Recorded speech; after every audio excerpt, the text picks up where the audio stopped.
Under the Speaker's announced policy of January 6, 2015, the Chair recognizes the gentleman from Texas, Mr. Gohmert, for 30 minutes. Thank you, Mr. Speaker. It is always an honor to be able to speak on this hallowed floor.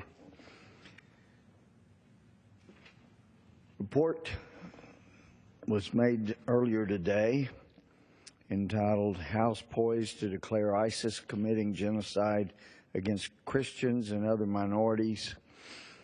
And in fact, this report says the House is poised Monday to approve a resolution that declares the Islamic State is committing genocide against Christians and other religious minorities in the Middle East, putting even more pressure on the Obama administration to do the same ahead of a deadline later this week.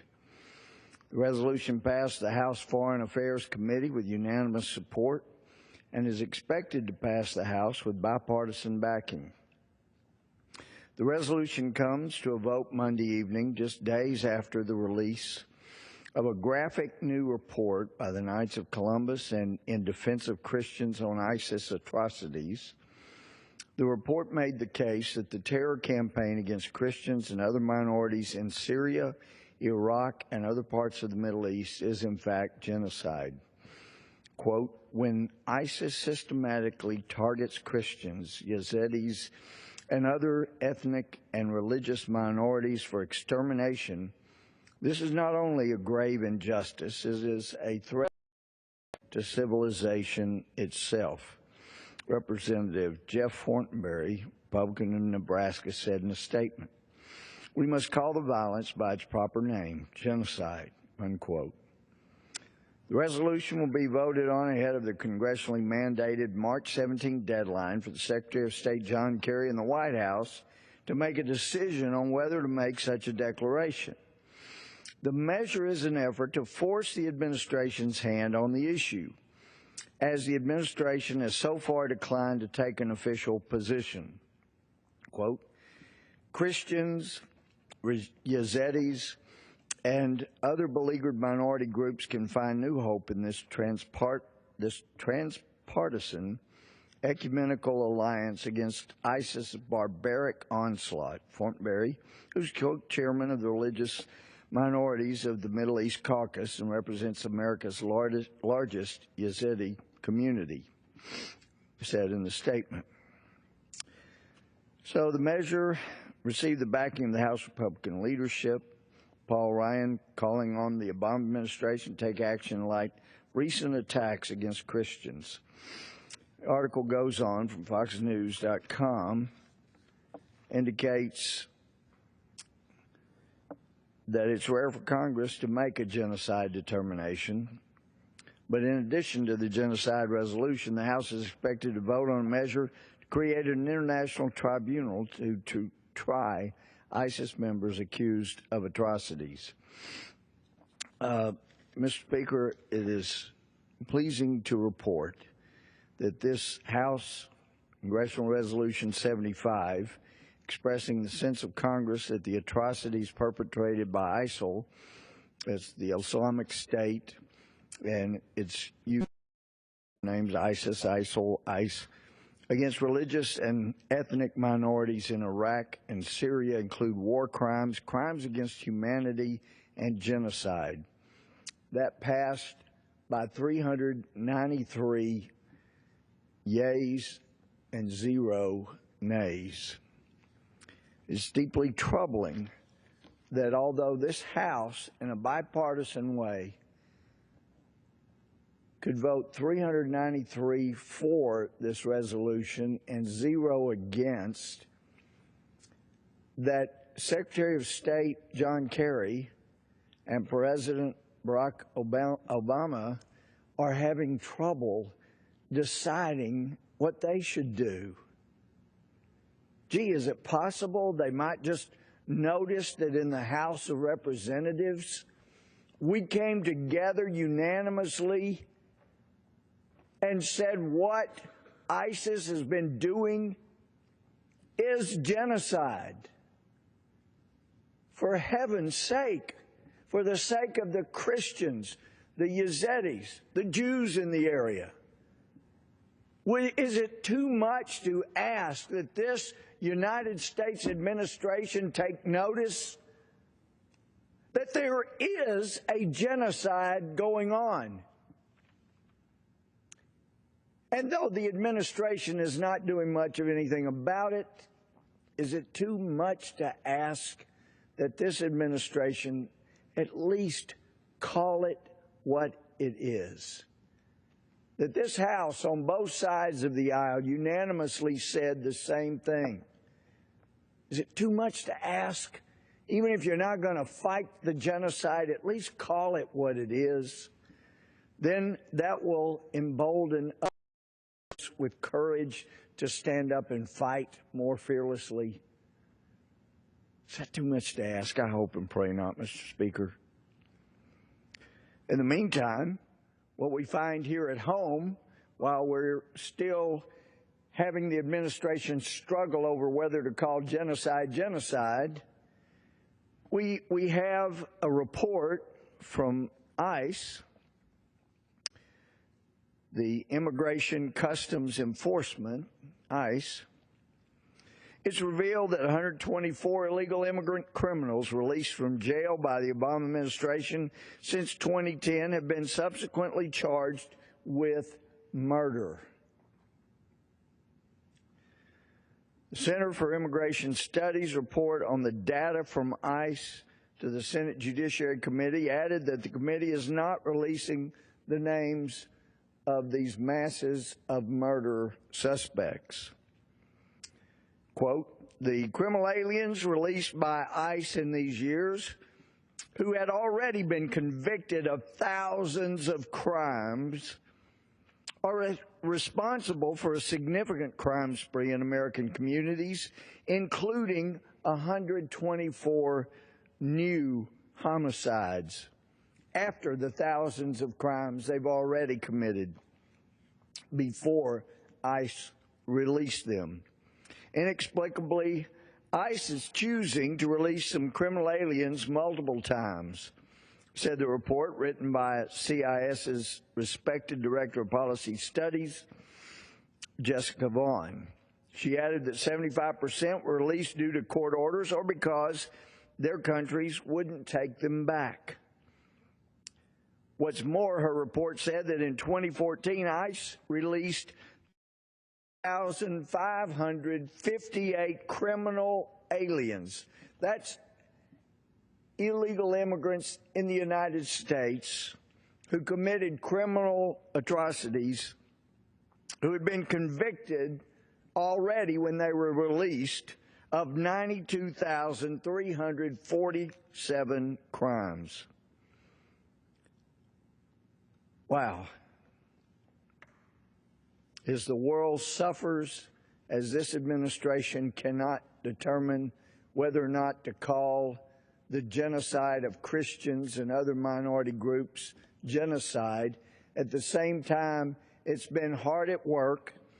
Out of those thousands, tens of thousands of aliens who have committed over 92,000 criminal acts against Americans here in this country, the administration has been hard at work and deported 3% of the tens of thousands of aliens illegally here who've committed over 92,000 crimes, and this administration has deported 3%.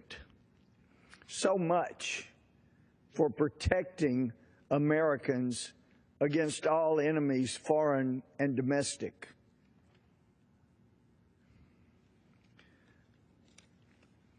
This article from Paul Bedard says, her analysis is latest shocking review of Obama's open border immigration policy, and despite the high number of illegal immigrants charged with murder, the list doesn't include those released by over 300 so-called sanctuary cities, and those ICE declined to even take in custody.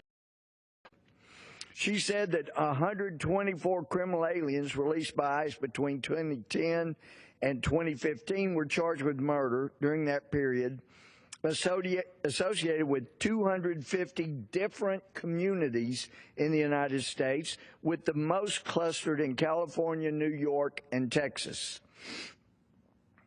I would assert parenthetically, Mr. Speaker, for those that are not California, New York, and Texas, you cannot think for a minute that this is not already in your state.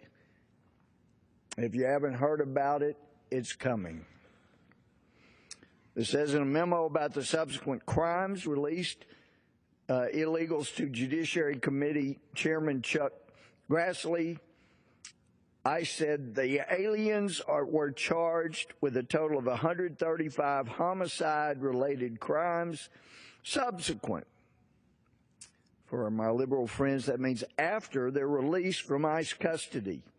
As of July 25th, 2015, a total of 39 convictions have resulted from these homicide-related charges. Of the 121 total aliens, 2 had homicide-related convictions prior to being released by ICE. ICE released them knowing that they already had homicide-related convictions, and they were released to kill again upon the American public.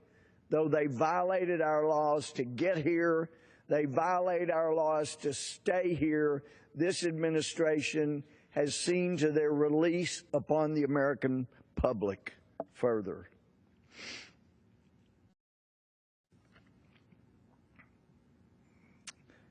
Vaughn added that ICE reported there were 156 criminal aliens that were released at least twice by ICE since just 2013. Between them, these criminals had 1,776 convictions. Well, that kind of sounds patriotic. Since 2013, ICE has released 1,776 criminals with 1,776 convictions before their release in 2013, including burglary, larceny, you know, those things that hurt America.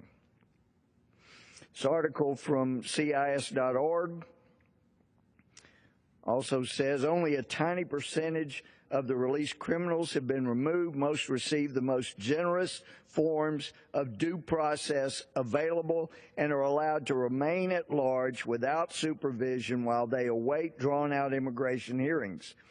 They are permitted to take advantage of this inefficient processing, even though they are more likely than they are to be granted legal status. Further down, it says some aliens had multiple zip codes associated with them in ICE's system, so the records include more zip codes than the 121 individual criminal aliens charged with murder through 2014. 3 more were charged in 2015, but ICE did not present their zip codes. ICE reported there were 156 criminal aliens who were released at least twice by ICE since 2013. That, of course, was in the other article.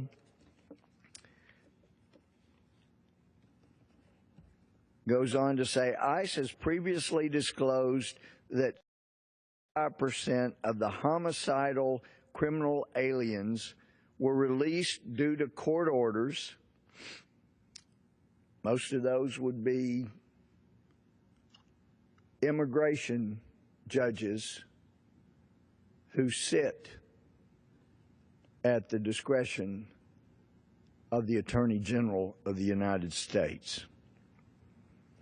So perhaps people can let our Attorney General know that they would like our Attorney General to pick some immigration judges who might actually enforce our law instead of forego the law so criminal aliens can commit more crimes against Americans.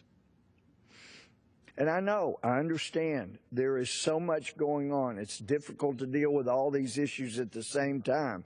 And that's why the administration is struggling so whether or not to officially say that the genocide going on in the Middle East of Christians and other minorities is actually genocide. It's just taking so much brain power.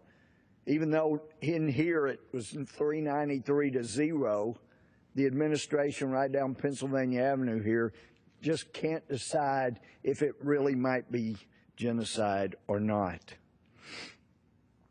In a separate communication, ICE provided a list of the countries that are currently uncooperative in accepting their deported citizens: Afghanistan, Algeria, Burundi, Cape Verde, China, Cuba, Eritrea, Gambia, Ghana, Guinea, India, Iran, Iraq, Ivory Coast, Liberia, Libya, Mali, Mauritania, Morocco, Sierra Leone, Somalia, South Sudan, Zimbabwe. Cuba? It's a real shame that as this administration negotiated all the things that it was going to give to and do for Cuba, that they didn't apparently bring this issue up. Oh, by the way, the criminal aliens that you have had come into our country are coming back to your country because they're your citizens illegally in our country. They're coming back to you, like it or not. Apparently, I guess maybe with all the concentration on whether genocide is genocide, they weren't able to remember to bring that up to Cuba or to China. In Afghanistan, one of my Muslim friends, who's a great leader there in Afghanistan, pointed out a few years ago when he was talking about the leverage that the United States has and should use to get Afghanistan to do the right thing by its people and by the United States. I said, well, why do you think, this was as a visit in Afghanistan, I said, why do you think we have much leverage? He said, this is a few years ago, he said, you know what our annual budget is for the government in Afghanistan? No, I didn't know. He said around 12 billion American dollars. You know how much of that the United States provides? He said, we provide about 1.5 billion of our 12. You provide most of the rest of it. He said, yes, you've got plenty of leverage. But apparently this administration, maybe again, they're so flustered in trying to decide if ISIS, who has expressly indicated they want to wipe out all Christians, they want to wipe Israel off the map, they're trying to decide if that means that's really a genocide, so they haven't had time to notice that we have massive leverage over the Afghan government to get them to do the right thing and take back their criminal aliens that are in this country illegally and send them back and take them. Otherwise, the 10/12ths of your budget that we provide may not get provided anymore. But again, I know this administration doesn't want to offend people that are killing American citizens. I get that. It's special being that sensitive. Algeria, China, India, Iran. Mr. Speaker, I just can't help but wonder if before the president authorized $100 to $150 billion going to Iran, if maybe it occurred in someone's mind, you know what, I'm going to save some American lives by forcing Iran to take back the criminal aliens from Iran that are not lawfully here in the United States. I wonder if anybody in this administration maybe thought about that. Did they think about it and send the president the message and it just didn't get to the president or it didn't get to John Kerry and they didn't think about it on their own that, gee, you know what, before, yeah, we know Iran's already said they're going to spend some of that $100 to $150 billion on weapon systems, on more terror like Hamas and Hezbollah. Yeah, they've said we're going to spend more money on all these things. We knew that. Did it occur that that's bad enough that you're giving money that's going to be used to kill Americans, Christians, Jews, Yazidis? It's going to be used to terrorize the world. Maybe could you have helped American citizens out by saying, and by the way, before we release it, you are going, and never mind that they violated the agreement over and over, but you, Iran, are going to need to accept back the criminal aliens from your country that are killing and terrorizing Americans in our country illegally. Did nobody think of that? It's incredible, just incredible. Americans are suffering. And then we get this report that, and this is from CIS.org, 61 million immigrants and their children, young children, now live in the United States. Now, most of those, I think 43 million or so, are here legally. But it's worth noting that the number of immigrants and their children grew 6 times faster than our nation's population between 1970 and 2015. Since 1970 to 2015, our United States population has grown by 59%. That's a good, healthy growth. In the meantime, the percentage of immigration growth has been, or the number of immigrants in the United States, first generation, that is. I mean, everybody here, even Native Americans weren't native probably at one time, may have come across somewhere, but first generation immigrants who actually immigrated in with children, that number has grown by 353% over that same period. In many states, the increase in the number of immigrants and their minor children from 1970 to 2015 has been nothing short of astonishing. In Georgia, the population grew 3,058%, whereas before that, the percentage population, or it grew from 55,000 immigrants to 1.75 million immigrants. That's just in Georgia. So the immigrant level grew by 20 times faster, 25 times faster than the overall state population. So thank God for immigration. Thank God for legal immigration, that is.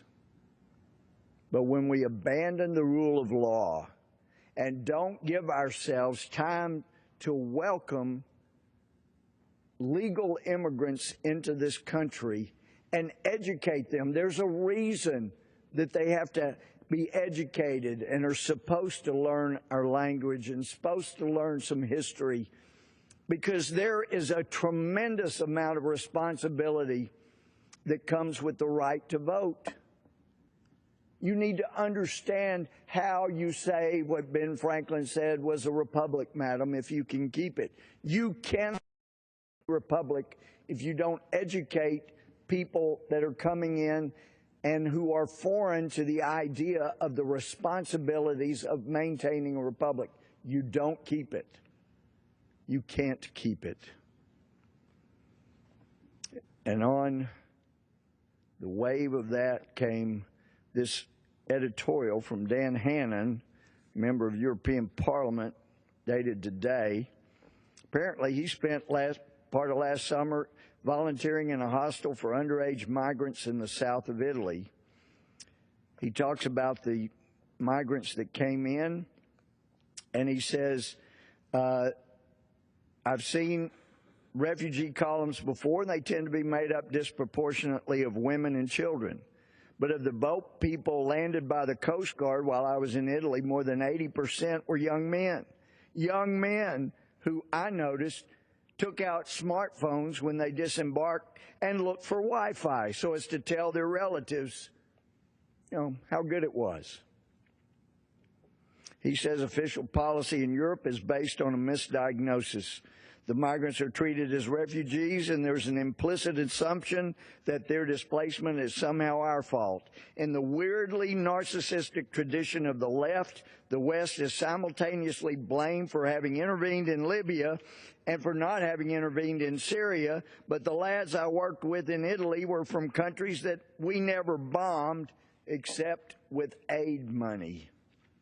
Mr. Speaker, it's time we look seriously at the oath every member of Congress, the Senate, the President, the Vice President, everybody in elected federal office takes.